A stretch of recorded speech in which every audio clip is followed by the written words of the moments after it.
warahmatullahi wabarakatuh. Waalaikumsalam warahmatullahi wabarakatuh. Kami dari kelompok 7 akan mempresentasikan tentang kaidah-kaidah al-amru dan an-nahyu dalam Al-Quran. Nah, materi pertama akan dibacakan oleh Nelly.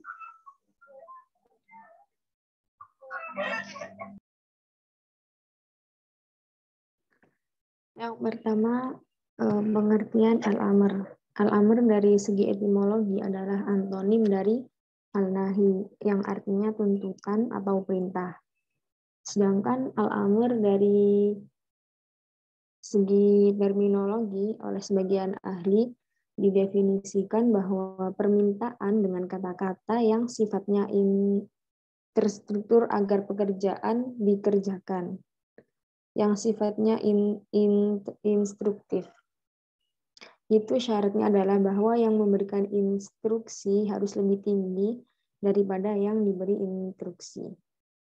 Menurut Muhammad Adib Sholih, bahwa suatu perintah menunjukkan hukum wajib segera dilakukan, dan barang siapa yang tidak segera melakukan suatu perintah di awal waktunya, maka ia berdosa.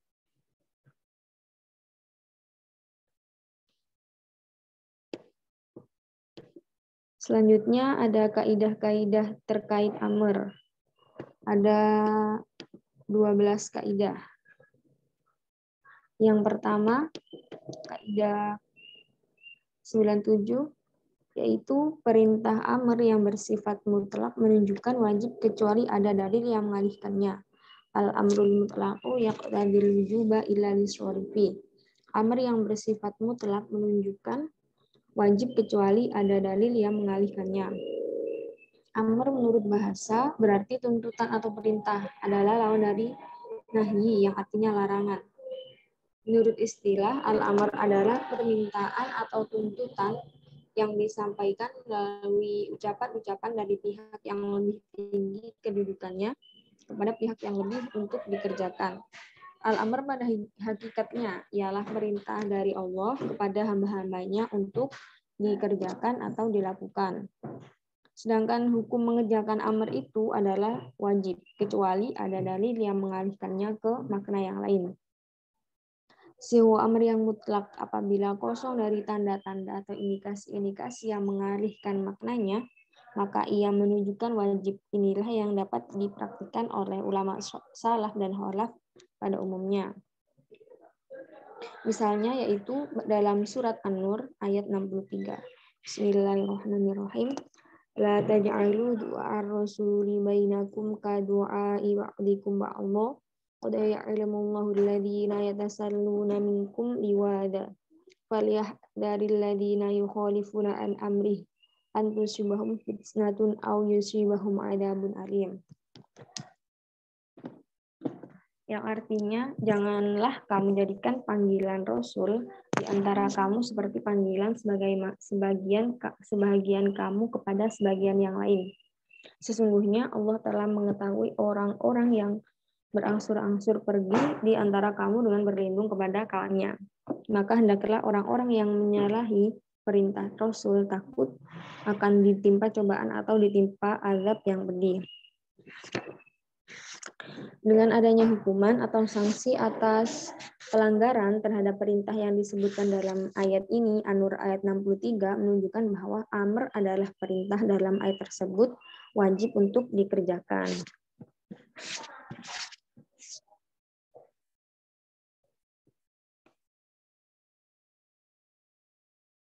Seperti contoh lain dalam surat Al-Ahzab ayat 36, yaitu wa ma kana lil mu'mini wa la mu'minatin idza qadallahu wa rasuluhu amran ay yakuna lahumul khayratu min amrihim wa may ya'sillaha wa rasulahu faqad adalla dhalalan mubina. Yang artinya, dan tidaklah patut bagi laki-laki yang mukmin dan tidak pula bagi perempuan yang mukmin apabila Allah dan Rasulnya telah menetapkan suatu ketetapan. Akan ada bagi mereka pilihan yang lain tentang urusan mereka, dan barang siapa menurhakai Allah dan Rasulnya, maka sungguhlah dia telah sesat yang nyata.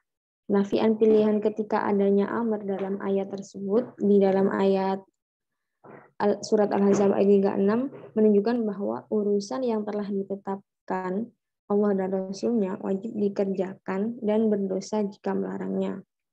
Selanjutnya kaidah yang kedua, kaidah 98, yaitu memerintahkan sesuatu memastikan pelarangan sebaliknya. Al-amru bisyai'i yastalzimun nahya an dziddihi.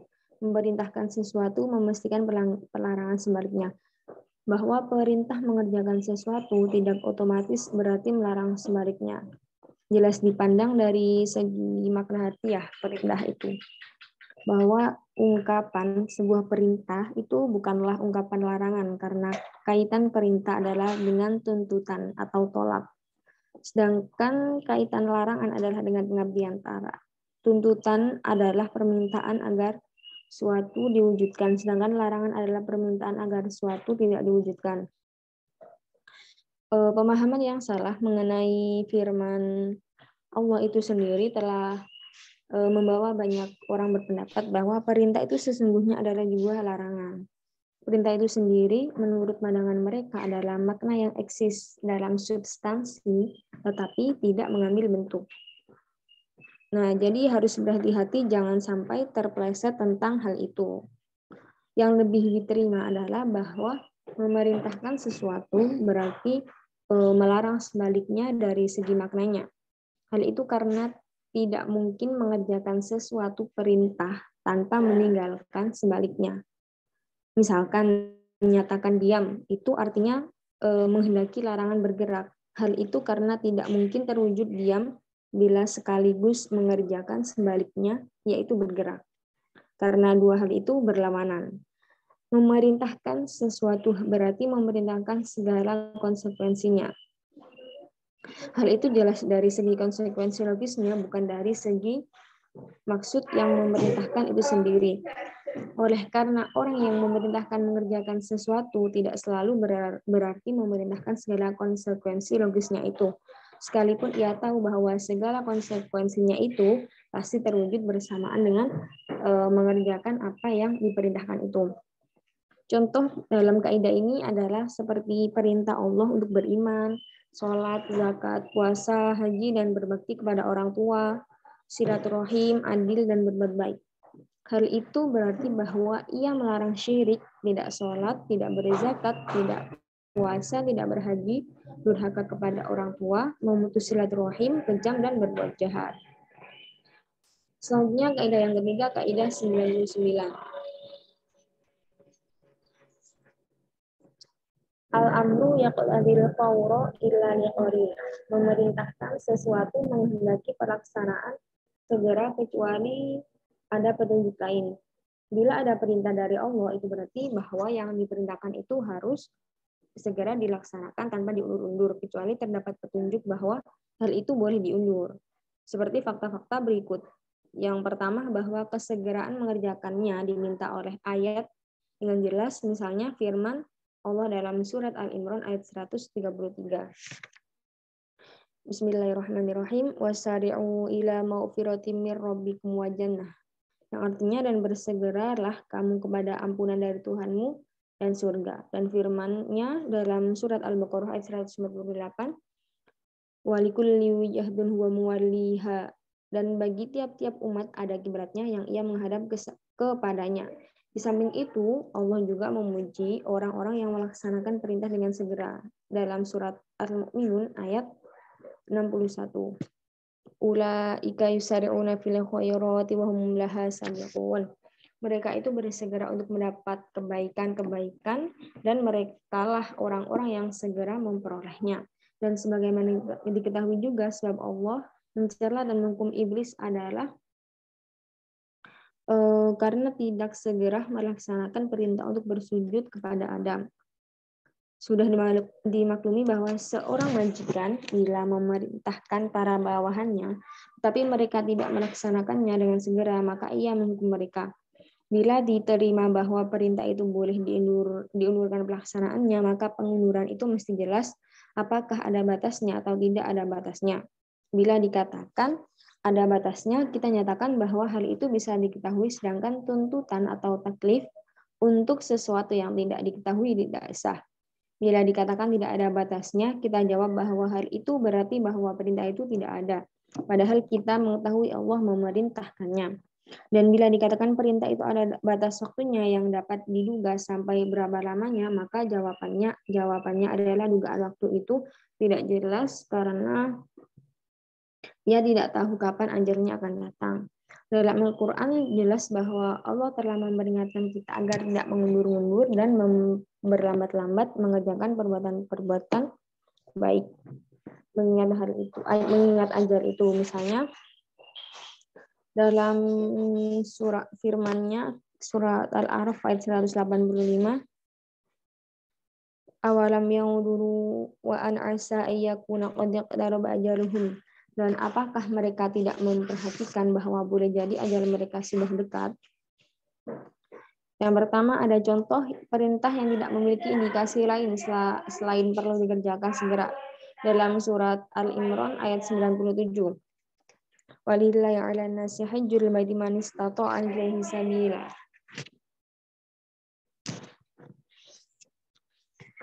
Mengerjakan haji adalah kewajiban manusia terhadap Allah, yaitu bagi orang yang sanggup mengadakan perjalanan ke Baitullah. Contoh yang kedua, contoh perintah yang di dalamnya terdapat indikasi adanya suatu tingkat kesegeraan. Waqimus sholat, dan dirikanlah sholat. Nabi telah menjelaskan waktu-waktu pelaksanaan sholat, kapan awalnya dan kapan akhirnya. Selanjutnya kaidah 100 yaitu idza udikal amru ala syartin aw sifatin fa innahu yaqdi tikrara. Bila perintah dikaitkan dengan syarat atau sifat, itu menghendaki pengulangan. Apabila ada kata kerja amr lalu dikaitkan dengan kalimat syarat atau sifat, maka sesuatu yang diperintahkan itu berarti harus dikerjakan berulang-ulang. Kalimat syarat adalah kalimat yang mengandung makna andai kata. Seperti di dalamnya terdapat kata in, jika, yang dirangkaikan dengan bentuk fi'il madi. Contoh yang pertama, ada kata kerja amr yang di dalamnya terdapat kalimat syarat dalam surat Al-Maidah ayat 6. Wa in kuntum junuban fattahharu, dan jika kalian junub mandilah. Kata kerja amr yang dirangkaikan dengan kalimat syarat di dalam ayat di atas adalah wa in kuntum junuban fattahharu. Frasa wa in kuntum junuban fattahharu adalah kalimat syarat karena di dalamnya terdapat kata in, sedangkan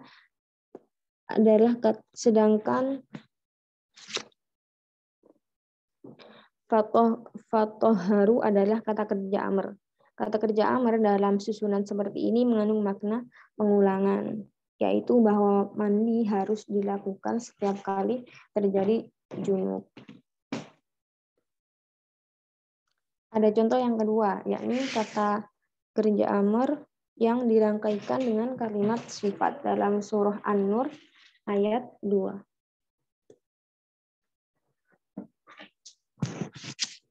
Az-zaniyatu waz-zani fajridu kulla wahidin minhuma mi'ata jaldati wa la ta'khudhukum bihima ra'fatun fi dinillahi in kuntum tu'minuna billahi wal yawmil akhir wal yashhad 'adabahuma ta'ifatun minal mu'minin.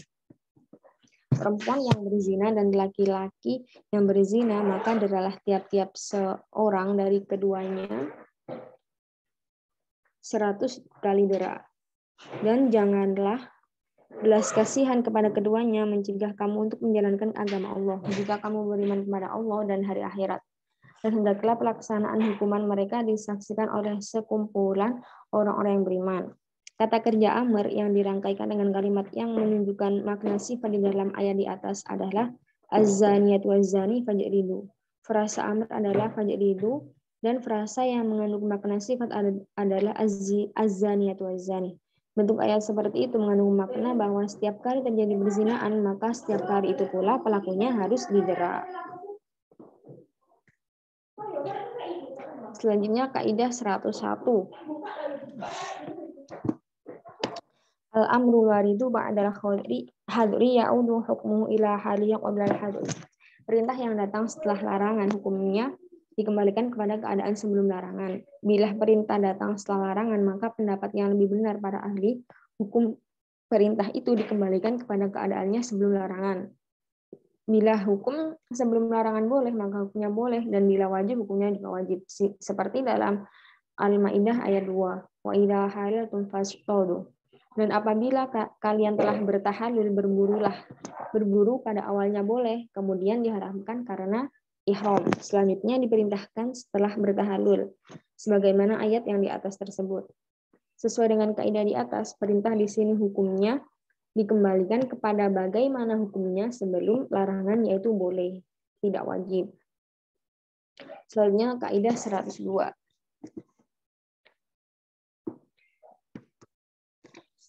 Idza kana al-amru walidan ala su'alin anil jawazi bahwa lil ibahah. Bila perintah turun karena pertanyaan mengenai kebolehan, maka perintah itu adalah untuk kebolehan itu. Ada pertanyaan tentang apakah sesuatu boleh atau tidak boleh dikerjakan, kemudian datang jawaban dalam bentuk perintah bagaimana hukum perintah itu. Persoalan ini dikenal dengan usul fikih dengan istilah al-amru ba'dal isti'dzan, perintah setelah permintaan kebolehan. Pendapat yang lebih baik wallahu a'lam adalah bahwa perintah setelah pertanyaan itu seperti perintah setelah larangan, yaitu bahwa perintah itu bukan untuk wajib karena pertanyaan tentang boleh atau tidak bolehnya dan larangannya itu. Keduanya untuk merupakan petunjuk bahwa perintah itu dialihkan dari wajib kepada hukum yang lain yang sesuai. Misalnya dalam firman Allah, surat Al-Maidah ayat 4. Bismillahirrahmanirrahim. Yas'alunaka madza uhilla lahum qul uhilla lakumut thayyibatu wa ma 'allamtum minal jawarihi mukallibina tu'allimunahunna mimma 'allamakumullah fakulu mimma amsakna 'alaikum. Mereka menanyakan kepadamu, apakah yang dihalalkan bagi mereka? Katakanlah, dihalalkan bagimu yang baik-baik dan buruan yang ditangkap oleh binatang buas yang telah kamu ajar dengan melatihnya untuk berburu. Kamu mengajarnya menurut apa yang telah diajarkan Allah kepadamu, maka makanlah dari apa yang ditangkapnya untukmu. Ayat itu jelas merupakan jawaban atas suatu pertanyaan, dan informasi mengenai hal itu juga terdapat dalam kitab-kitab asbabun nuzul. Yang menjadi syawahid dalam ayat itu adalah fakulu mimma amsakna 'alaikum. Neng. Lalu kaidah 103. Kaidah 103, perintah yang dikaitkan dengan kata benda apakah cukup dilaksanakan pada tingkat minimal kata itu? Kaidahnya itu al-amrul mu'allaqu ala ismin hal yaqtadil iqtisara ala awwalihi. Perintah itu tergantung pada nama, apakah hal itu adalah menuntut pada peringkasan.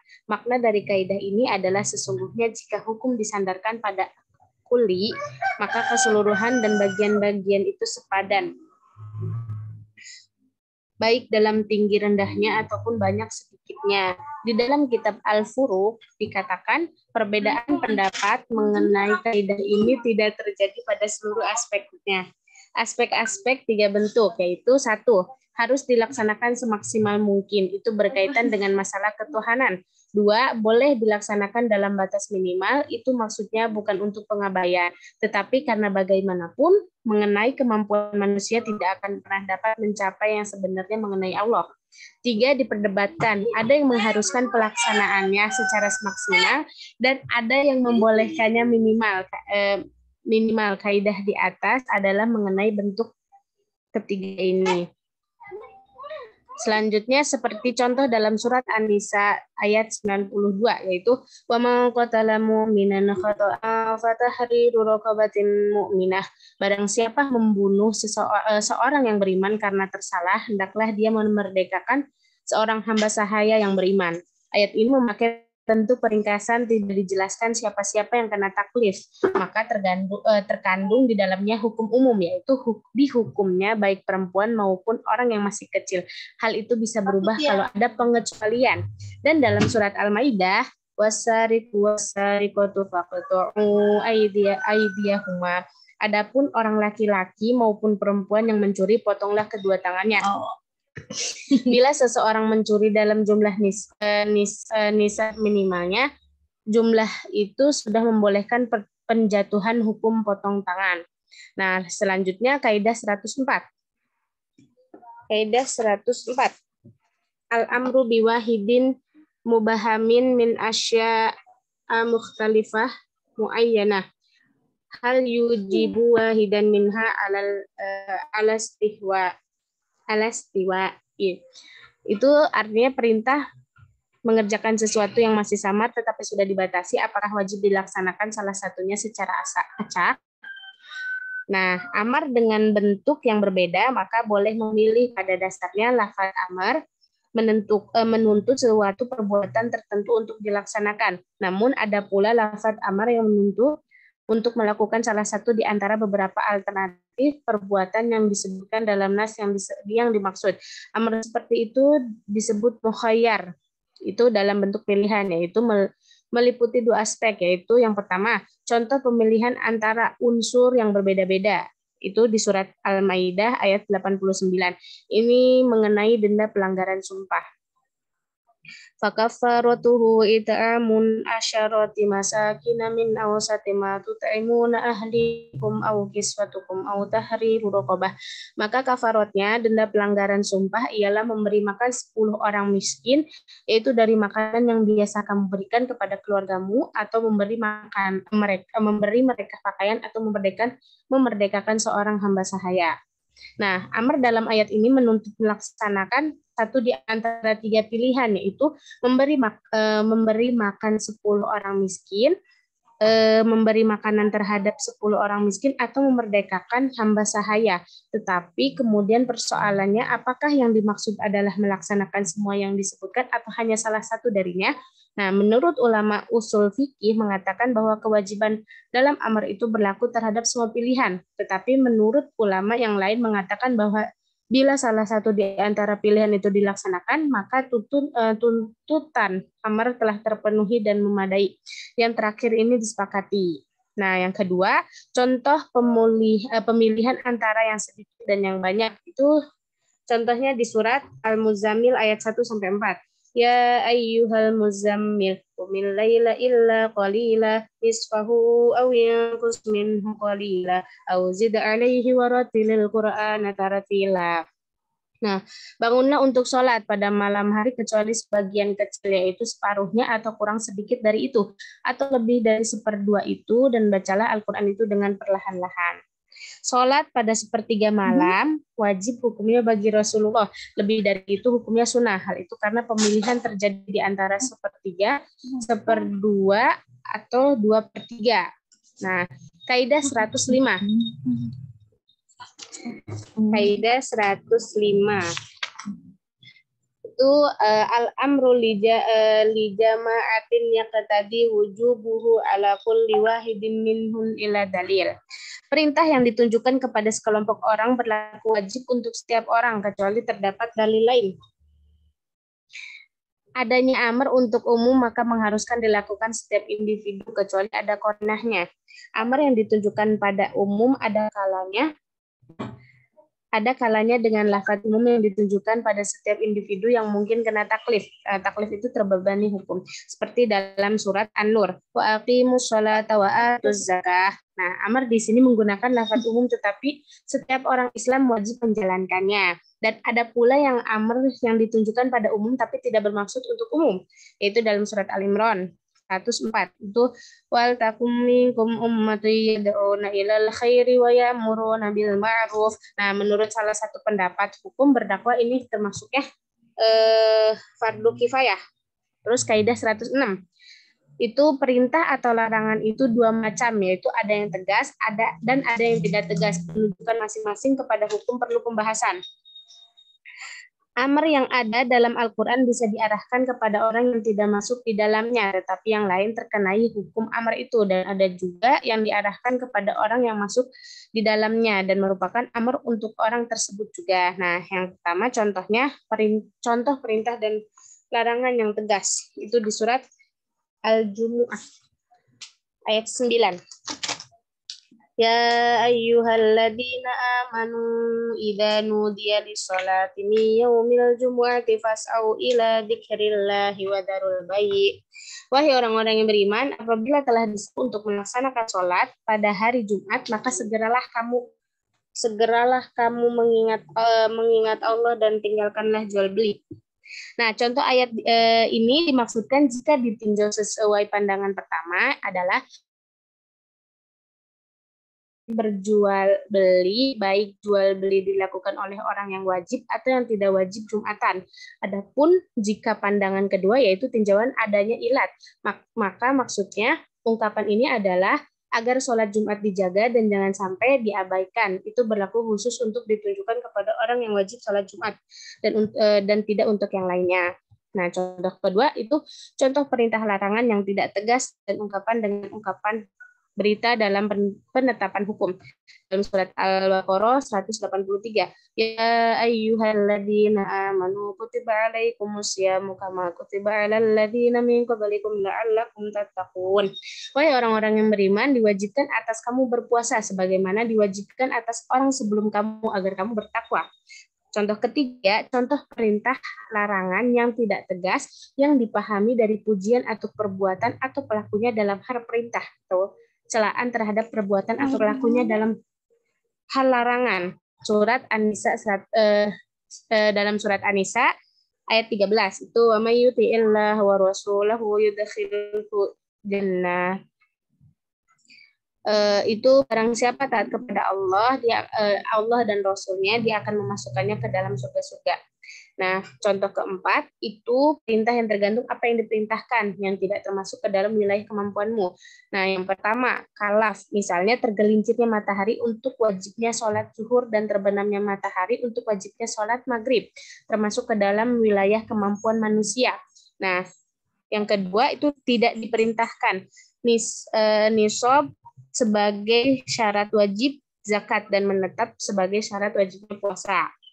Yang ketiga masuk ke dalam wilayah kemampuan manusia dan diperintahkan suci untuk sholat dan bergegas untuk sholat Jumat. Nah, terus habis itu contoh yang kelima itu contoh yang tidak sempurna, ditinggalkannya yang haram tanpa dia, misalnya bercampur baurnya bangkai dengan hewan yang boleh dimakan. Dan saudara perempuan dengan perempuan boleh menikahi yang haram yaitu makan bangkai pada kasus pertama dan meninggalkan menikahi saudara pada kasus kedua tidak sempurna tanpa meninggalkan seluruhnya, maka meninggalkan seluruh itu wajib. Kaidah selanjutnya kaidah 107. Perintah Allah dalam kitabnya ada yang ditunjukkan kepada orang yang tidak termasuk ke dalam perintah itu, maka perintah itu berarti memintanya masuk ke dalamnya. Ada pula perintah yang ditunjukkan kepada orang yang termasuk ke dalam perintah itu, maka berarti bahwa perintah itu ditunjukkan agar ia memperbaiki apa yang telah dikerjakannya dan meningkatkan apa yang belum dikerjakannya. Kaidah ini berlaku untuk seluruh perintah dalam Al-Quran, baik berkenaan masalah utamanya maupun cabang-cabangnya. Kaidah ini cukup jelas karena itu tidak perlu penjelasan lagi. Contoh bentuk pertama yaitu di surat An-Nisa ayat 47. Ya ayyuhalladzina utul kitaba aminu bima nazzalna musaddiqan lima ma'akum. Orang-orang yang telah diberi Alkitab, berimanlah kalian kepada apa yang telah kami turunkan yang membenarkan apa yang ada pada kalian. Allah memerintahkan ahli kitab itu agar memperbaiki iman mereka, perbuatan mereka yang terlihat maupun yang tidak terlihat, dan ketulusan mereka dalam beribadah, serta melarang mereka melakukan sesuatu yang dapat merusak dan menghancurkan ibadah itu.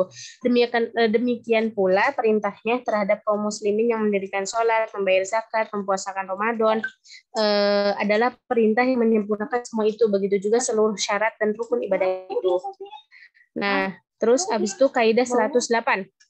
Mengerjakan yang diperintahkan lebih tinggi nilainya daripada meninggalkan yang dilarang. Meninggalkan yang diperintahkan lebih tinggi nilainya daripada mengerjakan yang dilarang. Nah, pahala mengerjakan yang wajib lebih besar daripada pahala yang meninggalkan yang diharamkan.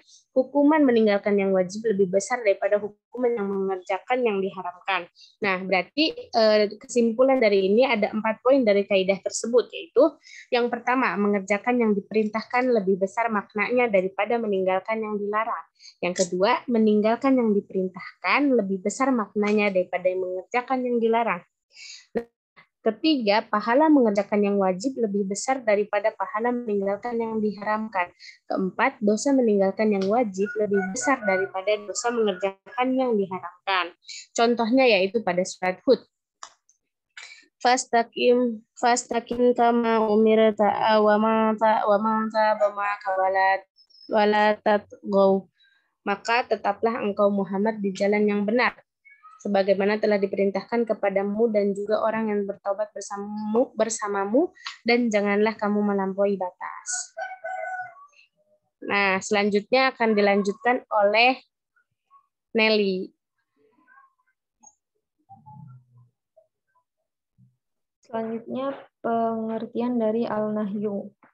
Al-nahi secara bahasa adalah kebalikan dari al-amr. Nahi bentuk masdar dari yanhi, yang artinya mencegah atau melarang. Sedangkan menurut istilah, al-nahi adalah ungkapan yang meminta agar suatu perbuatan dijauhi yang dikeluarkan oleh orang yang kedudukannya lebih tinggi kepada orang yang kedudukannya lebih rendah. Dari pengertian tersebut dapat diambil benang merah bahwa al-nahi harus mengandung kriteria, yaitu al-nahi harus berupa tuntutan. Tuntutan tersebut harus berupa meninggalkan. Tuntutan untuk meninggalkan harus ditujukan oleh seluruh al-nahi. Berikutnya kaidah-kaidah terkait dengan al-nahi ada 5. Yang pertama, kaidah 109. Al-nahyu yaqtadir tahrima wal fawra wad dawama illa liqariyah. Al-nahi menghendaki keharaman dan kesegeraan dilaksanakan dan berlaku selamanya, kecuali terdapat indikasi lain. Al-nahi atau larangan menurut bahasa adalah lawan kata dari al-amr perintah. Sedangkan menurut istilah al-nahi adalah larangan agar meninggalkan perbuatan. Dikatakan pula bahwa al-nahi adalah larangan dari yang di atas, yaitu dari Allah kepada manusia sebagai hambanya atau dari Rasulullah kepada umatnya, atau larangan yang lebih tinggi kedudukannya kepada orang yang ada di bawahnya. Berkaitan dengan al-nahi terdapat bahwa al-nahi larangan menunjukkan haram. Ini dapat dijelaskan dengan dalil naqli maupun dari segi bahasa. Adapun dalil naqli yang menunjukkan bahwa nahi itu menunjukkan diharamkan sesuatu yang dilarang, diantaranya ialah bahwa Allah memberi sanksi kepada Nabi Adam ketika melanggar larangannya memakan buah pohon khuldi. Orang yang melanggar larangan disebut asya, orang yang berbuat maksiat atau yang berdosa, dan akibat melakukan pelanggaran akan diberi siksaan terhadap pelakunya. Adapun dari sisi bahasa, misalnya seorang majikan berkata kepada budaknya, "Jangan engkau masuk ke rumah ini," lalu ia masuk ke dalamnya, maka ia pantas dicela atau diberi sanksi. Berkaitan dengan al-nahi terdapat pula beberapa ketentuan yang mempertegas berlakunya tahrim. Pertama, yaitu larangan terhadap sesuatu wajib dijauhi sejak diharamkan padanya oleh nas. Kedua, larangan itu bersifat tetap hukumnya sehingga datang dalil yang menghapuskan hukumnya. Ketiga, jika ada yang menunjukkan bahwa larangan itu untuk menyucikan liat tanzih, maka makna larangan al-nahi dialihkan ke makna tersebut. Misalnya dalam surat Al-An'am ayat 151 yaitu wala taqtulu auladakum min imlaq. Janganlah membunuh anak-anakmu karena miskin. Dalam ayat tersebut dilarang membunuh anak-anak karena miskin. Ini menunjukkan bahwa membunuh anak-anak karena miskin hukumnya haram. Karena tidak ada dalil yang menghapuskan hukum haramnya itu. Haram hukumnya membunuh anak-anak karena miskin sejak adanya larangan dalam ayat itu, dan hukumnya tetap karena tidak ada dalil yang mengalihkan ke hukum yang lain. Selanjutnya kaidah 110. An-nahyu 'anil lazimi ablagu fi dilalati 'ala an-nahyi 'anil malzumi min an-nahyi 'anhu idaan. Larangan terhadap yang niscaya lazim lebih kuat penunjukannya kepada larangan terhadap yang diniscayakan. malzum daripada melarangnya secara berdiri sendiri. Melarang sesuatu yang lazim mengantarkan kepada yang dilarang lebih kuat mengandung pelarangan. Misalnya pernyataan Anda, saya tidak akan pernah melihatmu lagi di sini. Itu lebih kuat pesannya kepada yang disapa daripada Anda katakan jangan datang ke sini lagi. Misalnya kalimat negatif firman Allah ayat An-Nisa ayat 78. Fama liha ula'il qaumi la yakaduna yafqahuna haditha. Maka mengapa orang-orang itu hampir tidak memahami pembicaraan sedikit pun? Ayat itu mengandung arti bahwa mereka sangat dungu karena paham sedikit saja tidak mereka miliki, apalagi memahaminya benar-benar. Contoh larangan dalam Al-Isra ayat 32. Wala taqrabuz zina innahu kana fahisyah wa sa'a sabila. Dan janganlah kamu mendekati zina, sesungguhnya zina itu adalah suatu perbuatan yang keji dan suatu jalan yang buruk. Mendekati zina saja dilarang, apalagi mengerjakannya. Dalam surat Al-An'am ayat 151. Wala taqrabul fawahisha ma dhahara minha wa ma baton. Dan janganlah kamu dekati perbuatan-perbuatan yang keji, baik yang nampak antaranya maupun yang tersembunyi. Mendekati perbuatan keji saja dilarang, seperti berzina, menjudi, dan sebagainya, apalagi mengerjakannya. Selanjutnya, kaidah 111. Idza naha syari'u an syai'in naha amrihi wa idza amara bi syai'in kana amiran jami'ihi. Bila syar'i melarang sesuatu berarti ia melarang juga sebagiannya. Dan bila ia memerintahkan sesuatu berarti ia memerintahkan pula keseluruhannya. Dalam syariat Islam terdapat larangan dan perintah dari syari' dan berbagai hal yang terkait dengan pelaksanaannya. Segala sesuatu yang diperintahkan oleh syari' untuk mengerjakannya adalah bagian dari kebaikannya yang dituntut untuk menyempurnakannya. Kadang-kadang manfaat tidak tercapai kecuali menyempurnakannya. Berbeda lagi dengan urusan-urusan yang dilarang mengerjakannya. Karena sesungguhnya larangan mengerjakan sesuatu adalah termasuk bagian kejahatan yang hendak dihilangkan dan diberantas padanya. Karena buruknya dan bahayanya berikutnya bahwasanya larangan itu bersifat umum bagi seluruh bagian-bagiannya. Seperti kulit bangkai dan lain-lain yang dikecualikan yang ditentukan oleh syari' dari sebagai urusan yang diharamkan. Demikian pula dikatakan jika larangan itu dikaitkan dengan perkara-perkara yang sifatnya musytarok, maka seluruh bagiannya diharamkan dengan adanya larangan. Jika Allah mengharamkan bagian dari babi, maka haram semua yang terkait dengan babi itu. Atau mengharamkan bagian khamr, maka semua khamr haram hukumnya. Contoh yang diharamkan oleh syari' firman Allah dalam Al-Maidah ayat 3 yang bisa dilihat di PPT. Nah, sesungguhnya semua hal yang disebutkan dalam ayat tersebut diharamkan dengan keharaman secara mutlak dengan seluruh bagian-bagiannya dan potongan-potongannya, sedikit atau banyak. Maka haram hukumnya mengkonsumsi urat atau sumsum penggunaan kulitnya jika telah disamak. Demikianlah hukumnya pada darah dan babi. Selanjutnya, contoh yang diberikan oleh syari' dalam surat Al-Baqarah ayat 230. Fa in talaqaha fala tahillu lahu min ba'di hatta tankiha zawjan ghairahu fa in talaqaha fala junaha 'alayhima ay yataraja'a indanna ay yuqima hududallah fadilka hududallahi wa yulhikum ya'lamun. Ayat di atas disebutkan berkenaan dengan seorang suami yang telah menceraikan istrinya dengan talak 3, maka tidak boleh ia rujuk atau kembali kepada istrinya tersebut walaupun dengan akad nikah yang baru sebelum istrinya itu menikah dengan laki-laki atau suami yang lain. Firman Allah yang mengatakan hatta tankiha zawjan ghairah, sebelum si istri itu menikah dengan suami yang lain. Lafaz menikah dalam ayat ini adalah menunjukkan bahwa kesempurnaan menikah itu adalah dengan akad dan watok campur sekaligus. Masalah ini adalah suatu urusan yang berkumpul padanya akad dan watok. Berdasarkan ini, perempuan yang diceraikan oleh suaminya dengan talak 3. Jika suami yang menalaknya itu hendak kembali kepadanya, maka istri yang telah ditalaknya itu diperintahkan untuk menikah dengan suami yang lain, yaitu di samping setelah akad juga sekaligus telah digauli oleh suami barunya. Neng? Ya.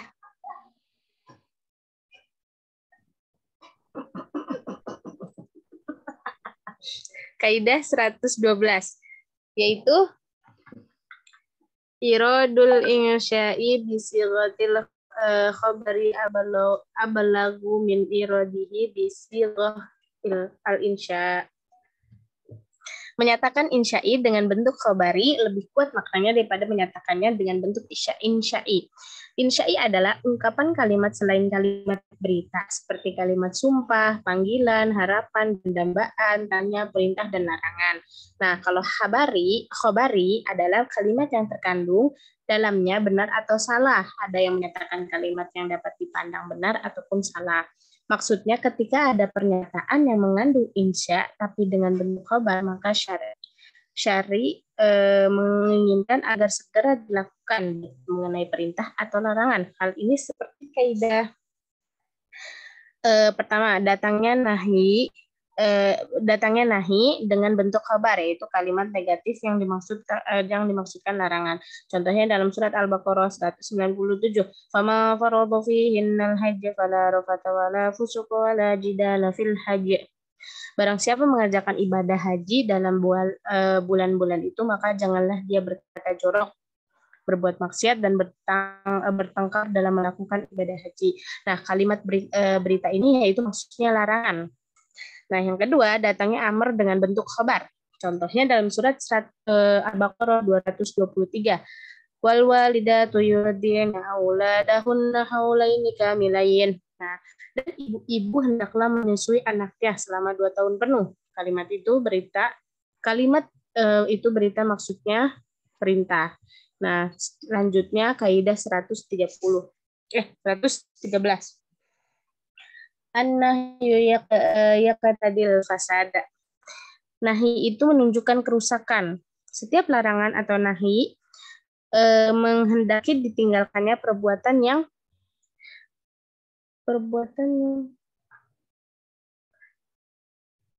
bila perbuatan itu dilakukannya berarti itu melakukan pelanggaran terhadap yang melarang dan karenanya itu patut mendapat dosa atau celaan. Oleh karena itu secara jelas dikatakan bahwa adanya keputusan adanya nahi itu karena adanya fasad baik dalam hal ibadah, muamalah, akad atau lainnya. Dan secara tegas Allah mengharamkan hal yang sudah dilarangnya karena Allah sendiri tidak menyukai akan kerusakan. Tapi jika syar'i telah melarang tetapi masih dilakukan, maka tidak akan mendapat ridho dari syari. Seperti meminang pinangan orang lain, hal ini dilarang. Kalau dilakukan maka tidak akan mendapat ridho dari Allah.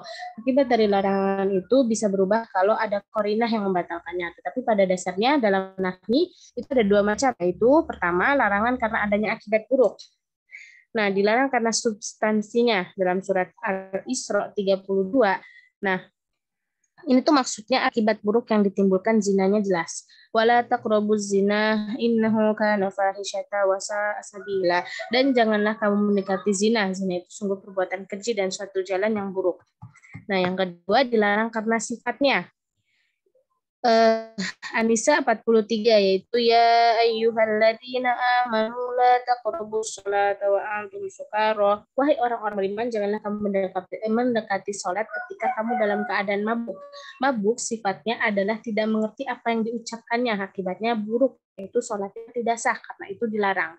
Nah, contoh yang kedua itu larangan karena tidak timbulnya akibat buruk dalam surat An-Nisa ayat 29. Ya ayyuhalladzina amanu la ta'kulu amwalakum bainakum bil batil. Wahai orang-orang yang beriman, janganlah kamu saling memakan harta sesamamu dengan jalan yang batil. Tidak benar. Larangan itu bersifat umum dan tidak dikaitkan dengan sifat atau ibadah tertentu, yaitu bahwa transaksi yang dilakukan secara melanggar hukumnya tidak boleh. Sekian presentasi tentang kaidah amr dan nahi. Apakah ada yang bertanya?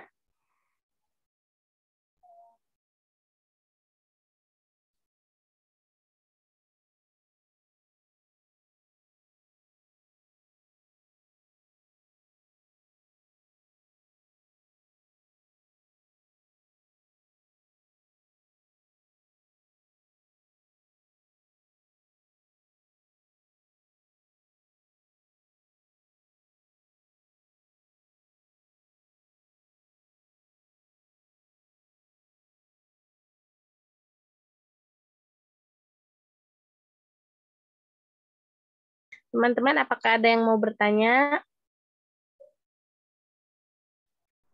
Silakan bertanya ya. Pertama kelompok setelahnya ini ya. Harus bertanya. Baik, pemakalah. Saya Nadra, izin bertanya. Iya, Nadra. Pada kaidah 100, kaidah tersebut kan adalah amr yang dikaitkan dengan syarat atau sifat menuntut pengulangan. Nah, di situ ada kalimat syarat itu sendiri, yaitu ada kata in yang artinya jika. Nah, tetapi ada kalimat syarat lain nggak atau hanya kata in saja yang menjadi kalimat syaratnya?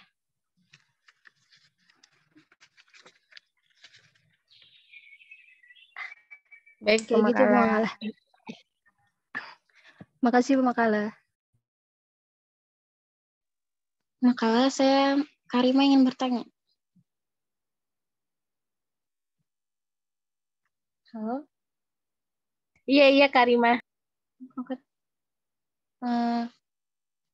Jadi kan amr atau perintah ini kan hakikatnya kan perintah Allah kepada hamba-hambanya ya.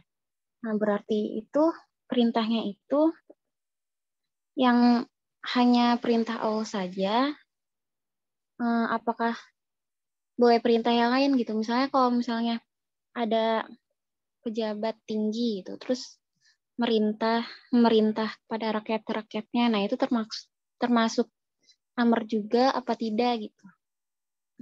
Terima kasih, makalah. Bisa dipahami Iya, nggak? Karima. Iya. Oke.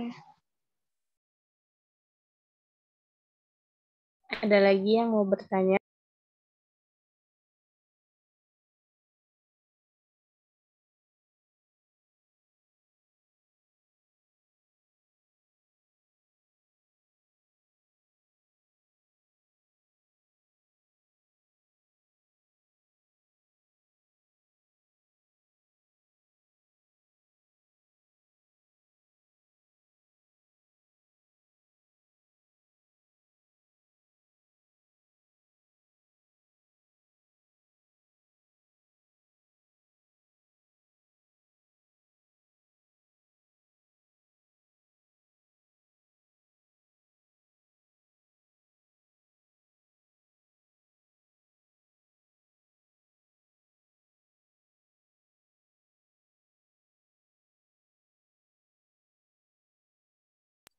Mau coba jawab yang pertanyaannya Karima.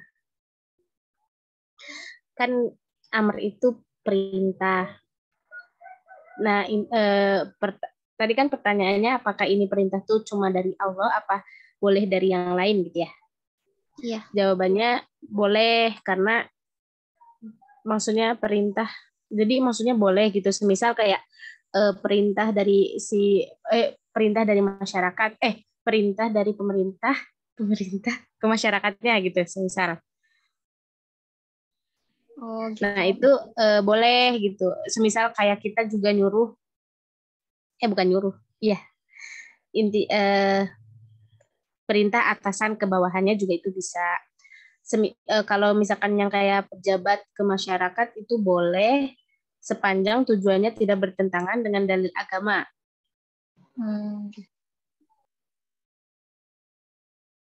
Bisa dipahami, Oke, Karimah? bisa. Kasih Terima makalah. kasih. Ya, makasih juga.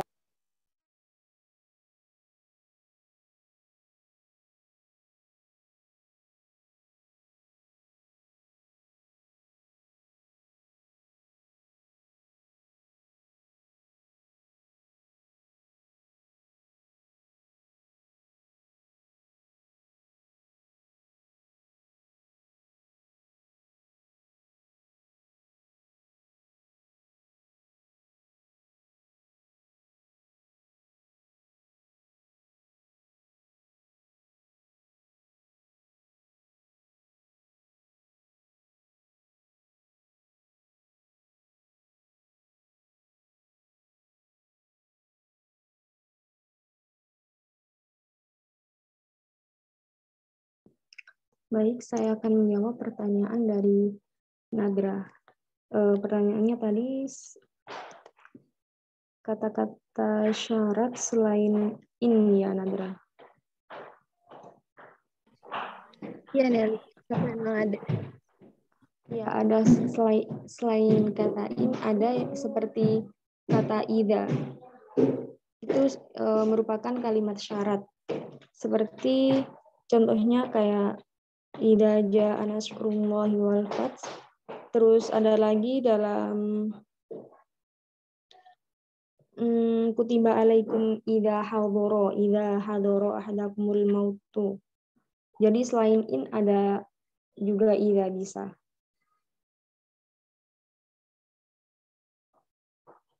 Gimana, Nadra? Iya, Nelly. Baik, makasih, Nelly. Sama-sama.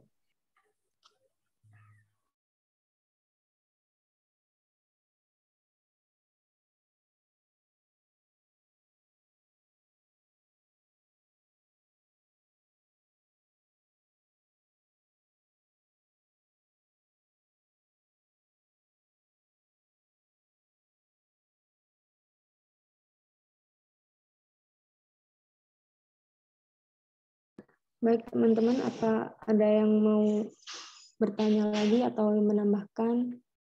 Silahkan.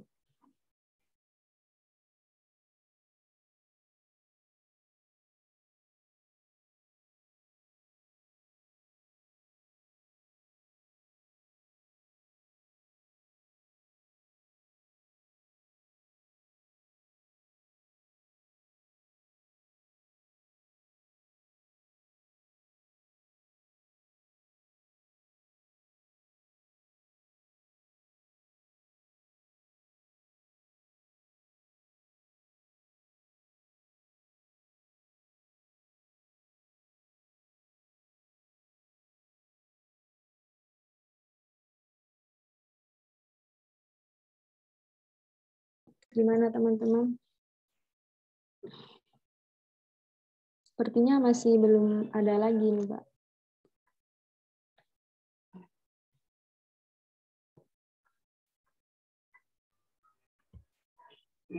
Ya, baik. Tadi yang dibahas cukup panjang ya sebenarnya. Panjang sekali ya, sampai 40 slide tadi ya saya lihat. Iya, Pak.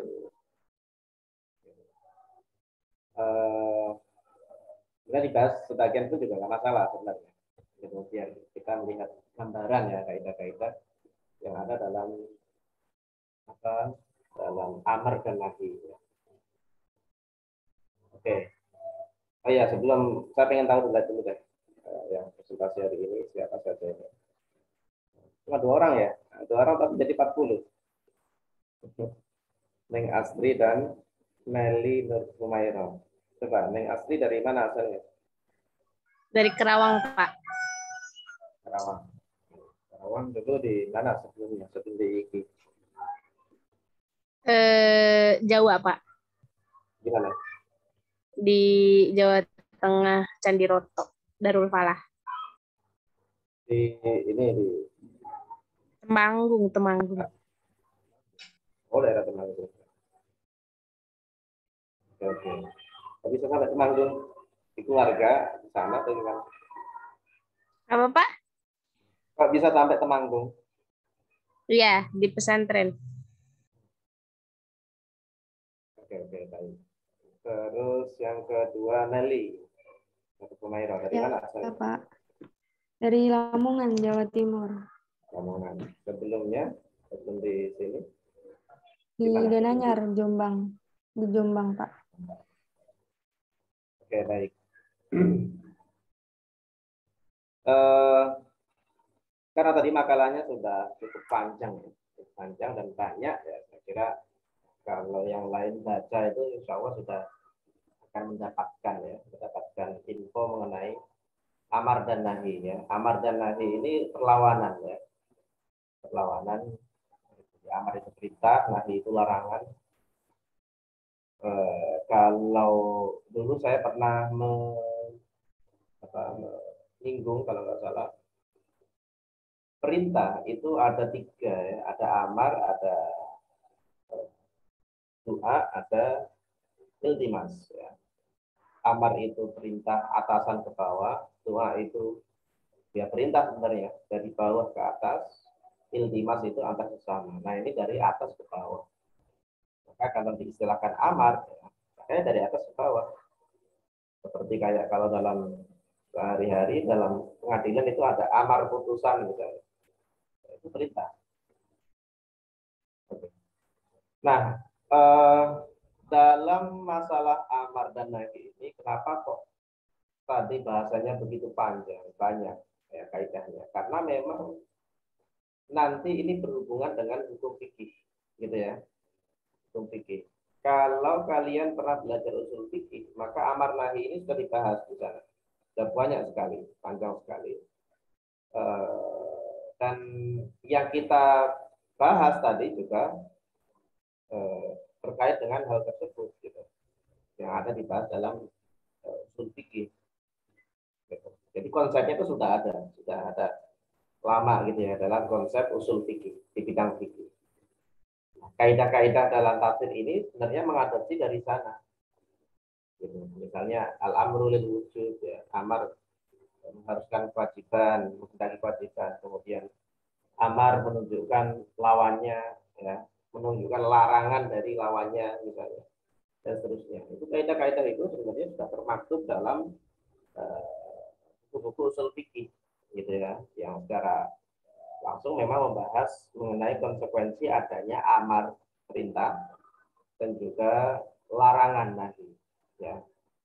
Itu di usul fikih demikian. Nah, kalau tadi ditanyakan ada nggak yang lain misalnya syarat, ya ada tadi termasuk iddah itu syarat, tapi tadi yang dicontohkan tidak menunjukkan adanya amarnya tadi ya, hanya menunjukkan adanya kata iddah saja. Nah, kalau mau mencari misalnya iddah apa misalnya, ya ayyuhalladzina amanu idza qumtum ila sholati faghsilu wujuhakum, misalnya ya. Idza qumtum ila sholati faghsilu wujuhakum. Jika kalian ingin mendirikan sholat maka wudu. Nah, itu kan sudah berulang-ulang. Ketika mau sholat wudu, ketika sholat wudu. Terus apa lagi? Ya ayyuhalladzina amanu idza nudiya lis-sholati min yaumil jumu'ati fas'au ila dzikrillah, itu juga sama. Nah, itu di situ ada fi'il amal. Itu ya, ada fi'il amal. Oke. Itu mengenai apa? Selain in gitu ya. In. Jadi idza pun juga ada. Nanti yang lain pun juga ada, ya. Nah, kemudian tadi ditanyakan juga apakah amar ini yang ada di kaidah-kaidah ini nanti bisa dipakai dalam keseharian, misalnya pemerintah misalnya. Bisa saja, tetapi yang dibahas di sini ini untuk kasus Quran. Gitu. Nah, untuk kasus Quran, karena nanti konsekuensinya beda. Kalau Quran, misalnya perintah, misalnya sholat itu perintah, aqimus sholat. Itu wajib. Yang nggak ngelakuin dosa masuk neraka kan gitu. Tapi kalau hanya perintah misalnya presiden, gubernur, ya banyak yang dilanggar. Dan konsekuensinya ya tidak beda gitu ya, beda dengan perintah yang dari Al-Quran, yang dari Allah Subhanahu wa Ta'ala, gitu ya.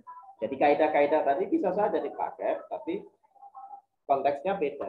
Kalau Al-Quran dari Allah, kalau yang dari manusia ya namanya dari manusia kan, ya. Kalau Allah punya tempat memberi pahala dan memberi siksa, kalau manusia kan nggak punya, gitu. Paling ada peraturan sanksi ditahan misalnya, melanggar peraturan ditahan, gitu. Hanya sekedar itu saja. Tapi secara konsep sama saja, ya. Kalau ada perintah, ya berarti dilakuin. Ada larangan ya jangan dilakuin, gitu ya. Ya. Itu secara konsep sama, ya, antara di Quran, di hadis ataupun di dunia kita. Oke. Nah, tidak semua perintah itu kemudian Ya memang secara umum dia menunjukkan kewajiban. Ketika Allah bilang aqimus sholat itu kewajiban. Tetapi kalau ada tanda-tanda yang mengarahkan tidak kepada wajib, ya maka tidak wajib. Gitu. Dan tidak semua perintah itu berbentuk fi'il amar. Gitu ya. Tidak semua kewajiban itu berbentuk fi'il amar. Misal puasa itu ya, kewajiban puasa itu tidak berbentuk fi'il amar. Ya ayyuhalladzina amanu kutiba alaikumusiyam. Di situ pakai kata kutiba, fi'il madhi, majhul. Diwajibkan, tapi artinya diwajibkan. Gitu ya. Jadi kalau fi'il amar itu mengarah kepada kewajiban, tapi tidak semua kewajiban harus memakai fi'il amar. Gitu, tidak harus memakai amar, perintah. Dan tidak semua perintah ya itu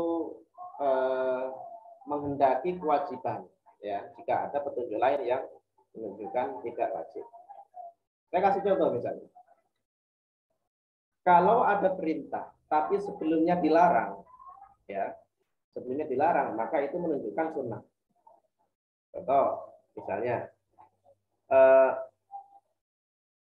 masalah ziarah, ya, ziarah. Ini dalam kasusnya dalam hadis. Kata Nabi, kuntu nahaitukum an ziyaratul qubur, ya, fazuruha. Dulu saya pernah melarang kalian semua untuk ziarah kubur. Tapi sekarang fazuruha, berziarahlah kalian sekarang.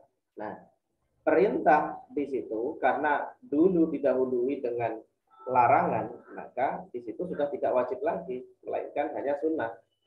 Gitu. Karena sudah pernah didahului dengan larangan. Nah, itu contoh-contohnya ya. Nah, merintah berarti tadi kaidahnya perintah itu sama dengan larangan dari kebalikannya, gitu ya. Ya logikanya tadi sudah sampaikan, ketika kita memerintahkan untuk masuklah misalnya, itu kan berarti larangan untuk keluar. Itu logikanya, alurnya seperti itu. Nah, untuk memahami perintah itu kok sampai level ke sunnah ya, atau nanti bahkan ada yang mubah, ya, itu memang butuh analisis. Jadi tidak bisa kita misalnya tiba-tiba, wah ini ada fi'il amar nih langsung wajib, nggak bisa seperti itu. Bahkan nanti bentuk fi'il amar itu beda-beda. Amar itu ada yang berbentuk if'al atau uf'ul misalnya, tapi ada yang berbentuk pakai lam amar, ya, lam amar. Misalnya gimana? Man kana yu'minu billahi wal yaumil akhir falyakul khairan. Itu pakai lam amar, tapi bukan fi'il amar. Maka nah, kalau pakai lam amar itu tidak serta-merta langsung wajib, tetapi hanya sunnah saja. Kalau diartikan falyakul khairan, maka hendaknya dia berkata baik. Ya, hendaknya itu menunjukkan apa? Sunnah. Menunjukkan sunnah. Oke. Nah, itu bentuk-bentuk amar itu seperti itu, ya, bentuk-bentuk amar seperti itu. Nah, kemudian apa lagi? Mengenai nahi, ya. Nahi kebalikan dari amar, ya. Nahi nanti jatuhnya adalah ke haram, ya. Jatuhnya ke haram. Kalau dia hanya berupa kayak anjuran biasa, larangan, ya, yang nggak sampai tegas gitu ya, maka jatuhnya hanya makruh saja. Ya, jatuhnya hanya makruh. Misalnya apa ya, contohnya yang makruh itu.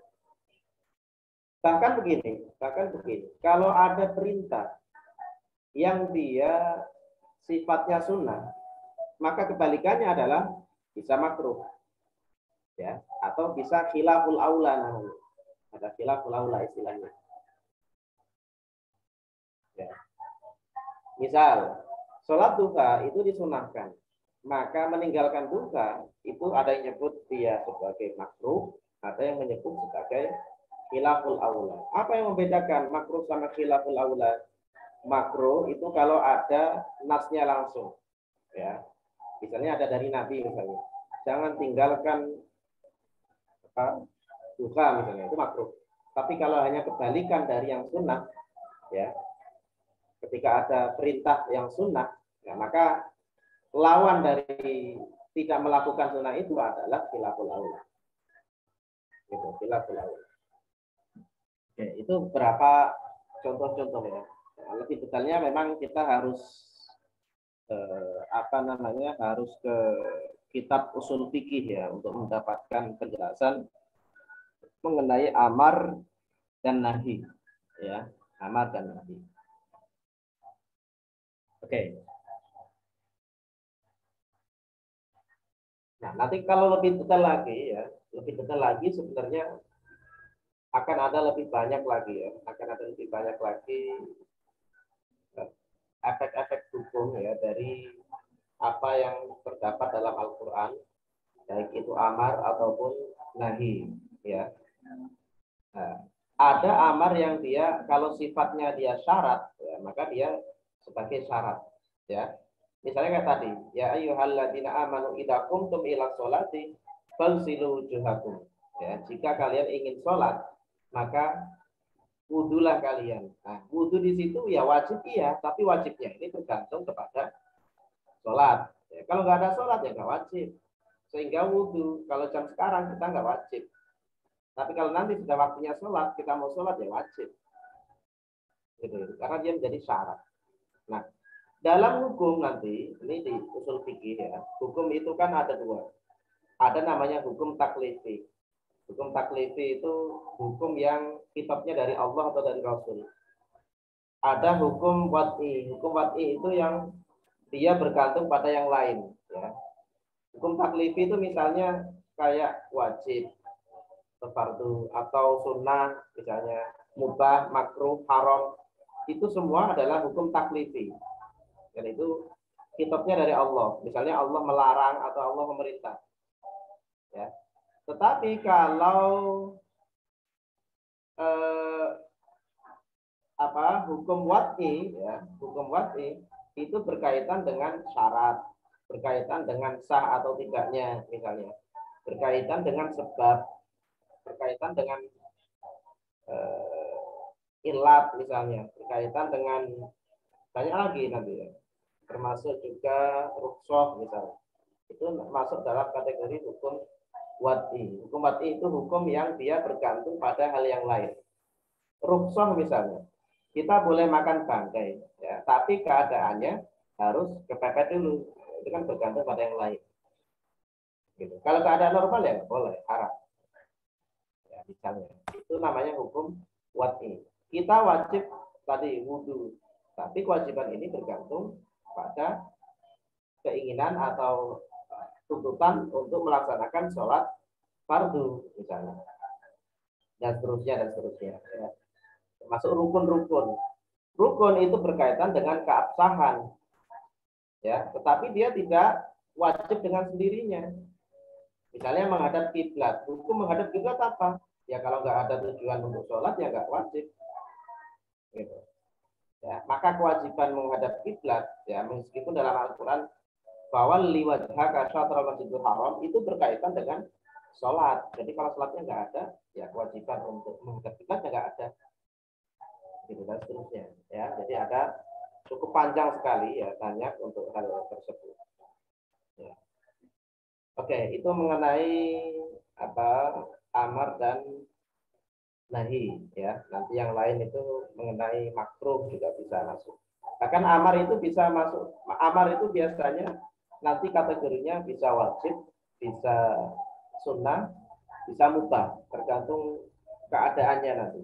Tapi secara umum memang amar itu menunjukkan kewajiban, kecuali jika ada petunjuk yang mengarahkan tidak wajib, yaitu mengarahkan kepada sunnah ataupun mengarahkan kepada mubah. Ya. Oke. Nah, itu pembahasan mengenai amar dan nahi ya. Baik, sampai di sini silakan jika ada yang bertanya.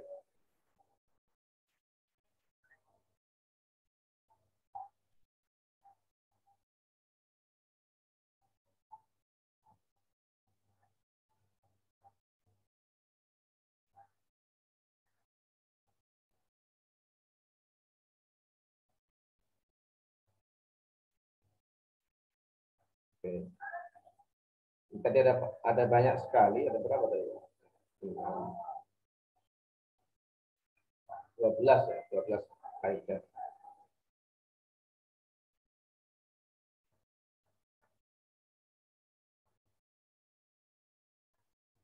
Baik, ya. Kalau pengen tahu lebih detail ya, lebih banyak lagi ya, silakan baca di kitab-kitab usul fikih itu, insya Allah memadai ya, pembahasan mengenai amar dan nahi itu ada. Ya. Kalau mau yang agak panjang ya usul fikih yang betul-betul itu bahasanya panjang. Tapi kalau usul fikih yang tipis-tipis ya pembahasannya pendek. Gitu. Terlalu banyak bahasan di sana. Kalau yang betul-betul nanti detail. Iya, itu harus bahasa Arab. Ya, kalau kalian ingin tahu benar-benar.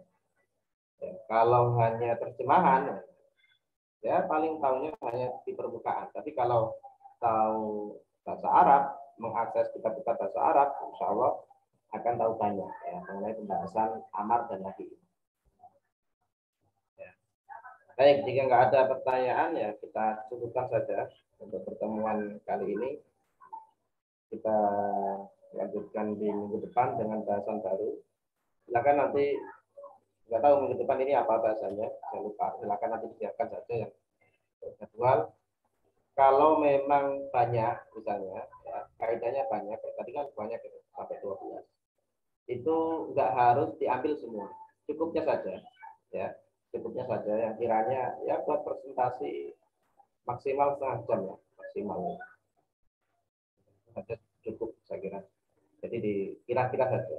Kalau untuk di slide kan ya yang kira-kira 20 lah gitu. 20. Kalau sampai 30, 40 itu cukup banyak. Baik, cukup sekian untuk pertemuan pada pagi hari ini. Nanti minta rekap perkuliahan. Kita ketemu minggu depan. Terima kasih atas kehadiran pada pagi hari ini. Kita akhiri dengan bacaan hamdalah dan doa kafaratul majelis. Alhamdulillahirabbil alamin. Subhanallahumma wa bihamdihi asyhadu an la ilaha illa anta astaghfiruka wa atubu ilaik. Assalamualaikum warahmatullahi wabarakatuh. Waalaikumsalam warahmatullahi wabarakatuh. Terima kasih banyak Bapak.